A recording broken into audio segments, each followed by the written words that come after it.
بسم اللہ الرحمن الرحیم۔ السلام علیکم ناظرین۔ Patrolling police Faisalabad region ناجائز اسلحہ رکھنے والوں اور جرائم پیشہ عناصر کے خلاف کارروائیوں میں انتہائی سرگرم عمل ہے۔ ہمارے نمائندہ خصوصی زاہد نفیس کے مطابق اس حوالے سے پٹرولنگ پوسٹ روشن والی جھال کھدر والا اور سینسرا نے ناجائز اسلحہ کے خلاف آپریشن کرتے ہوئے ملزمان سے 2 کلاشنکوف، 1 پسٹل، گولیاں اور 1 ملزم سے چرس برآمد کر لی، جبکہ دیگر پٹرولنگ پوسٹ ہائی فیصل آباد کی جانب سے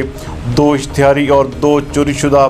6 جعلی و سبز نمبر پلیٹس لگا کر گھومنے والے افراد کے خلاف مقدمات کا اندراج کر لیا گیا ہے۔ ایس ایس پی patrolling police Faisalabad region Chaudhry Farooq Hindal کی ہدایات اور ڈی ایس پی سید سلیم حیدر شاہ کی زیر نگرانی پٹرولنگ پولیس پوسٹ روشن والی جھال کے سب انسپکٹر رانا مغفور نے اپنی ٹیم کے ہمراہ محمد خلیل سے 1 کلاشنکوف اور 25 گولیاں برآمد کر لیں۔ پٹرولنگ پوسٹ کھدروالا کے عمران یونس ایس آئی اور بلال مجاہد ایس آئی نے اپنی ٹیمز کے ہمراہ ملزمان محمد یاسین ولد بلال اور محمد اسحاق ولد سلیمان کے قبضہ سے 1 کلاشنکوف، 1 پسٹل اور متعدد گولیاں برآمد کر لیں،